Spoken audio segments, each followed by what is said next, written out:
Hey there, crazy kids! I am the Good Old Gamer, and we're back to playing more of the Stanley Parable. Continuing on where we left off before, we're going to do some things the narrator wants and some things he doesn't. If we can manage.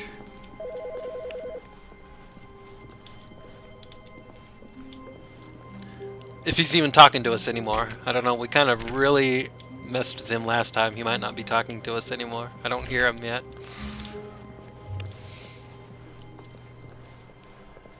Hello, narrator. Hello, are you there? When Stanley came to a set of two open doors, he entered the door on his left. Okay, we'll do it this time.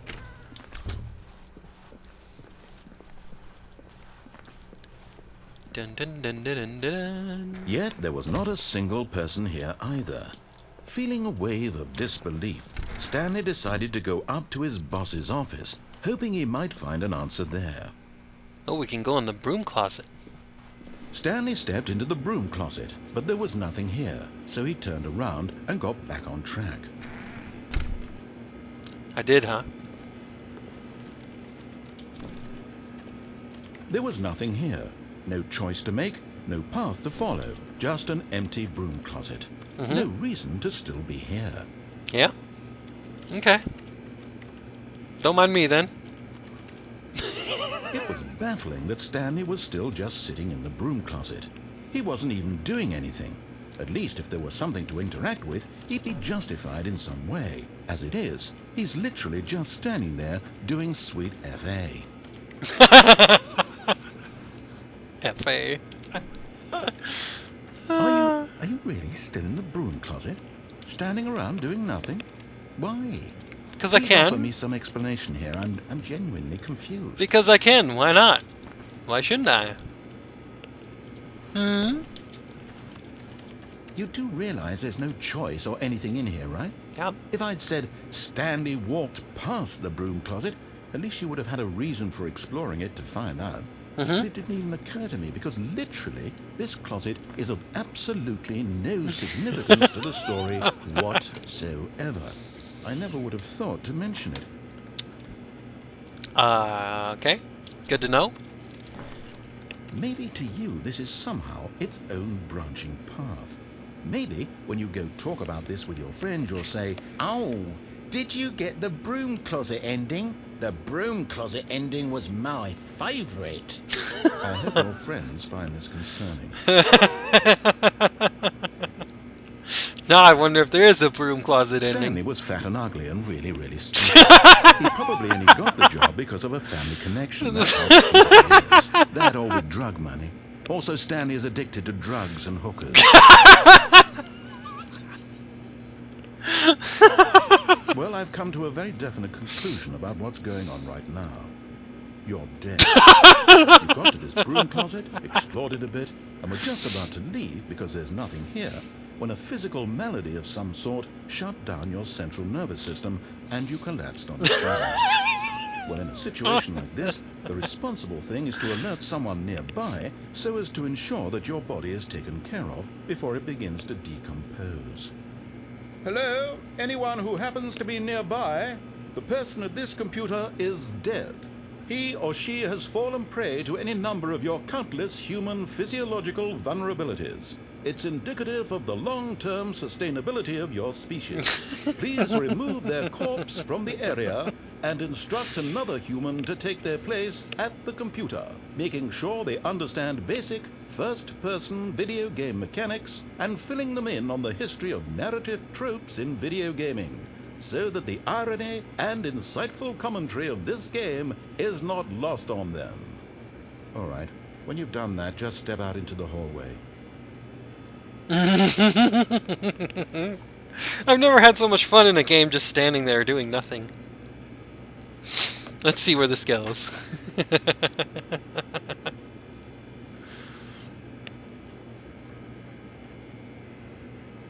Are you gonna do anything more, game?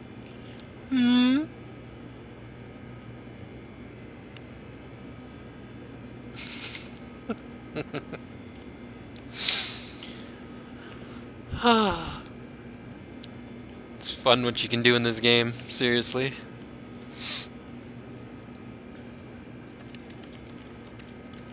I'm gonna give it another minute. I guess if the narrator doesn't do anything, I'll have to keep going.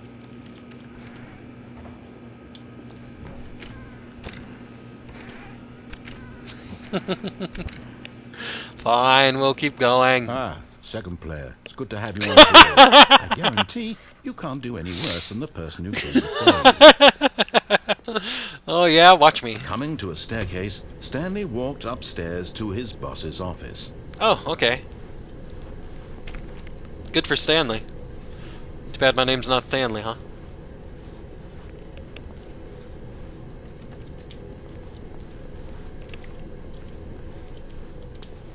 But Stanley just couldn't do it. He considered the possibility of facing his boss. Admitting he had left his post during work hours, he might be fired for that. And in such a competitive economy, why had he taken that risk?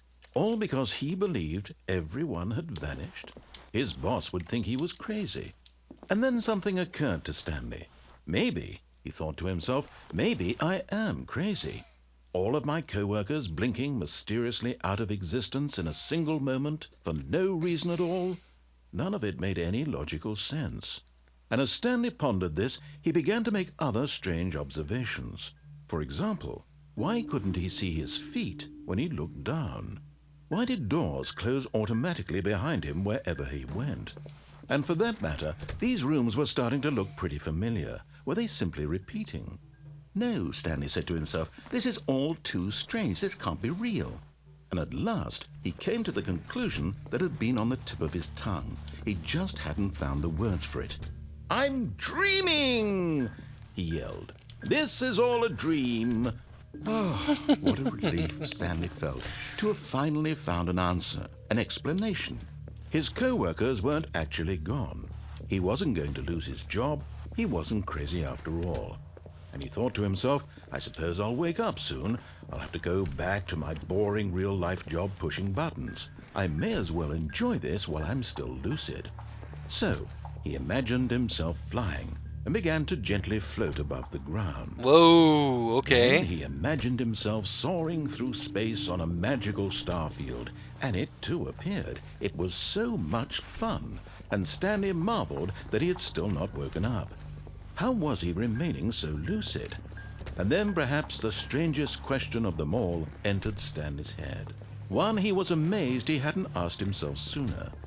Why is there a voice in my head dictating everything that I'm doing and thinking? Now the voice was describing itself being considered by Stanley, who found it particularly strange. I'm dreaming about a voice describing me, thinking about how it's describing my thoughts, he thought. And while he thought it all very odd and wondered if this voice spoke to all people in their dreams, the truth was that, of course, this was not a dream. How could it be? Was Stanley simply deceiving himself, believing that if he's asleep, he doesn't have to take responsibility for himself? Stanley is as awake right now as he's ever been in his life.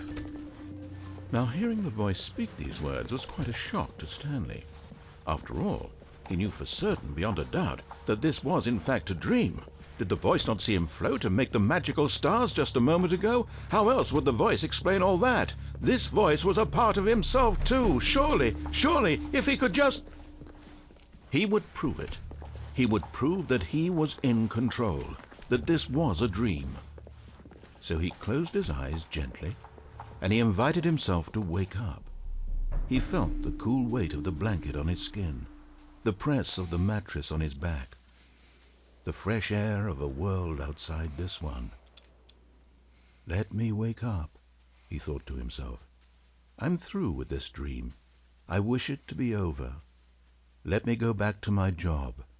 Let me continue pushing the buttons. Please, it's all I want.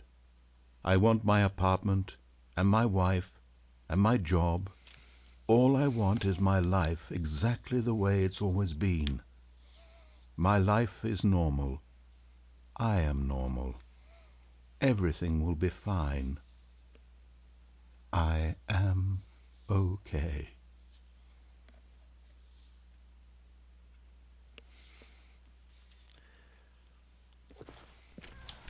Stanley began screaming. Please, someone, wake me up. My name is Stanley.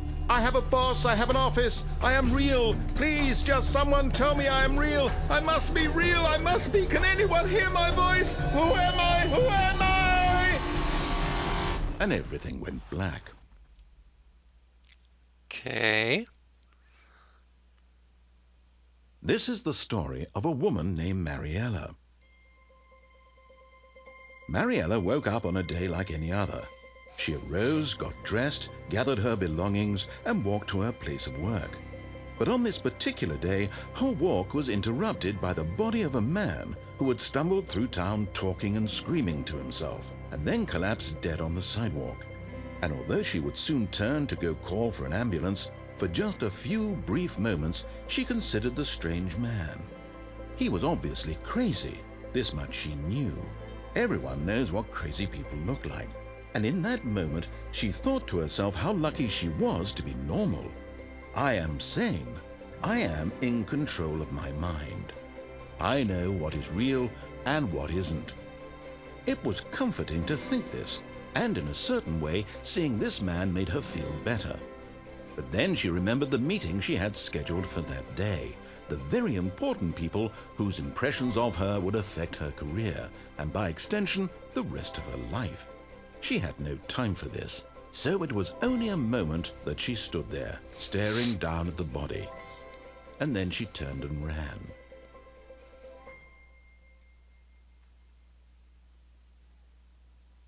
Okay, well, that was an interesting end.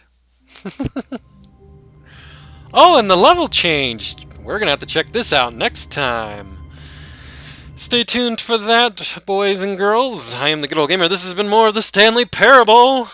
Random is random, and it's fun to find out what happens. Bye-bye for now.